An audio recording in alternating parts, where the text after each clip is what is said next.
यह कहानी है एक छोटे से कस्बे के स्कूल की, जहां हर साल एक बड़ी स्कूल ट्रिप का आयोजन किया जाता था। इस साल भी स्कूल ने एक पहाड़ी इलाके में ट्रिप का आयोजन किया।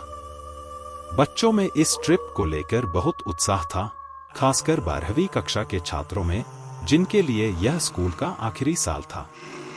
आरव, रिया, समीर और पल्लवी भी इस ट्रिप के लिए बेहद उत्साहित थे। वे चारों बहुत अच्छे दोस्त थे और हमेशा साथ रहते थे। इस ट्रिप के दौरान भी उन्होंने एक साथ ही रहना तय किया था। ट्रिप के लिए एक पुरानी बस का इंतजाम किया गया था, जो दिखने में थोड़ी अजीब लग रही थी, लेकिन बच्चों की मस्ती के सामने ये बातें कोई मायने नहीं रखती थी। ट्रिप के लिए रवाना होते ही बस में मस्ती और हंसी खुशी का माहौल बन गया। बच्चे गाने गा रहे थे, खेल रहे थे और अपनी मंजिल की तरफ बढ़ रहे थे। बस ने पहाड़ों के संकरे रास्तों पर चलना शुरू कर दिया और जैसे जैसे बस आगे बढ़ती गई, बच्चों की खुशी बढ़ती गई। लगभग आधे रास्ते में अचानक मौसम खराब हो गया। घना कोहरा छा गया और बस की रफ्तार धीमी हो गई। ड्राइवर ने बताया कि यह रास्ता काफी खतरनाक है और सावधानी बरतनी होगी। कुछ देर बाद बस एक सुनसान इलाके में रुक गई। ड्राइवर ने कहा कि बस के इंजन में कुछ समस्या आ गई है और उसे ठीक करने में थोड़ी देर लगेगी। चारों तरफ घना जंगल था और बस के पास कोई भी बस्ती नजर नहीं आ रही थी।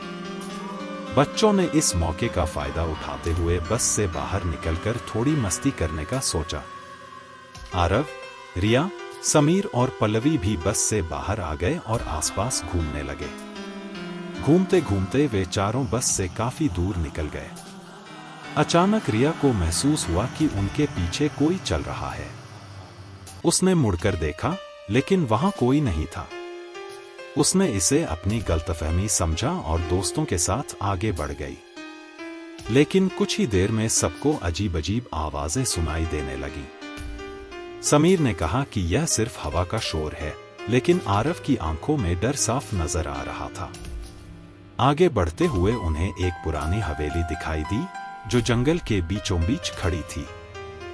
हवेली जर्जर हालत में थी और उसके दरवाजे और खिड़कियां टूटे हुए थे। पल्लवी ने मजाक में कहा, चलो इस हवेली को एक्सप्लोर करते हैं। आरव ने मना किया, लेकिन रिया और समीर के जोर देने पर वे सभी हवेली के अंदर चले गए। हवेली के अंदर का माहौल बहुत ही डरावना था। दीवारों पर पुरानी तस्वीरें लटकी हुई थीं, जिन पर धूल की मोटी परतें चढ़ी हुई थी। हवेली के अंदर अजीब सी गंध फैली हुई थी, जैसे वहां कोई सड़ा हुआ हो। जैसे जैसे वे आगे बढ़ते गए, हवेली की दीवारों पर अजीब अजीब निशान नजर आने लगे। ऐसा लग रहा था कि जैसे किसी ने अपने नाखूनों से दीवारों को खरोंच डाला हो। अचानक हवेली के अंदर तेज हवा चलने लगी और दरवाजे अपने आप बंद होने लगे। चारों दोस्त डर के मारे एक दूसरे के पास खड़े हो गए। तभी पल्लवी ने देखा कि एक कमरे में रोशनी जल रही है। उन्होंने कमरे की ओर बढ़ने का फैसला किया।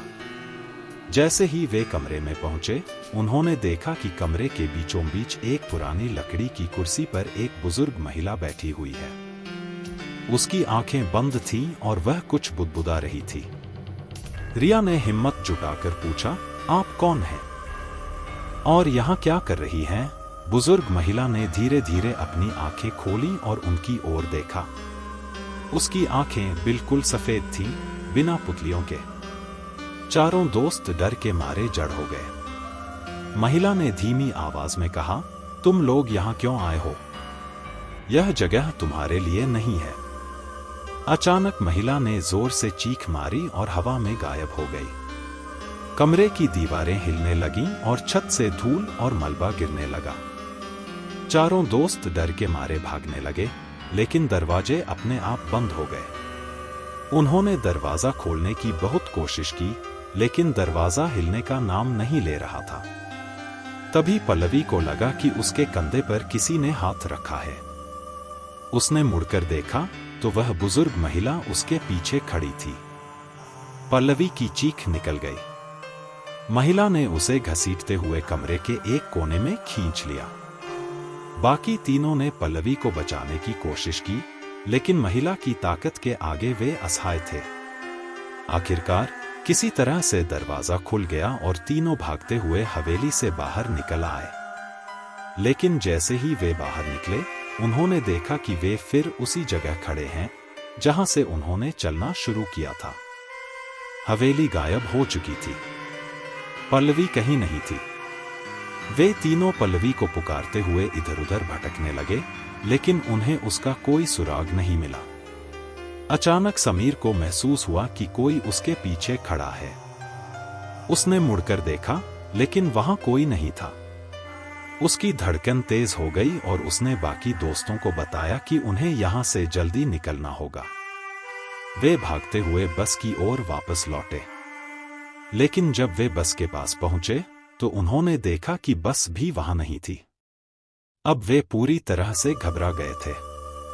आरव ने कहा, हमें इस जंगल से बाहर निकलना होगा, नहीं तो हम भी पल्लवी की तरह गायब हो जाएंगे।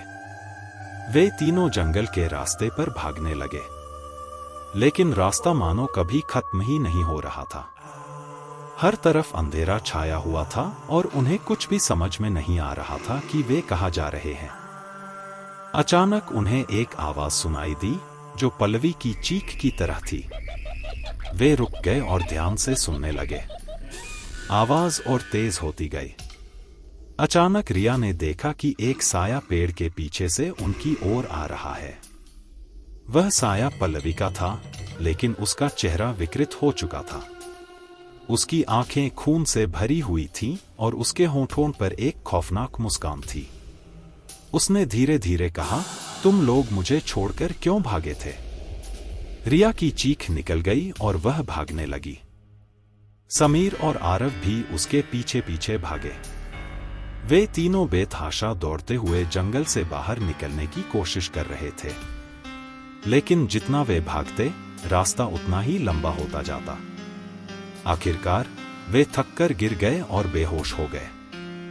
जब उनकी आंखें खुलीं, तो वे स्कूल के अस्पताल में थे। उनके शिक्षक और डॉक्टर उनके आसपास खड़े थे। उन्हें बताया गया कि उन्हें बेहोशी की हालत में जंगल के पास पाया गया था, लेकिन पल्लवी का कोई अता पता नहीं था। समीर और आरव ने रिया को देखा। उनकी आंखों में अभी भी खौफ बसा हुआ था।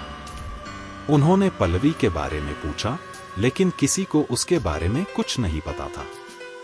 आज भी जब वे उस घटना को याद करते हैं, तो उनकी रूह कांप जाती है। पल्लवी का क्या हुआ, यह आज तक एक रहस्य ही बना हुआ है। कुछ लोग कहते हैं कि वह हवेली की आत्मा बन गई, तो कुछ कहते हैं कि वह जंगल में ही कहीं खो गई। लेकिन एक बात तो तय है, वह स्कूल ट्रिप उनके लिए कभी ना भूलने वाला खौफनाक अनुभव बन गई।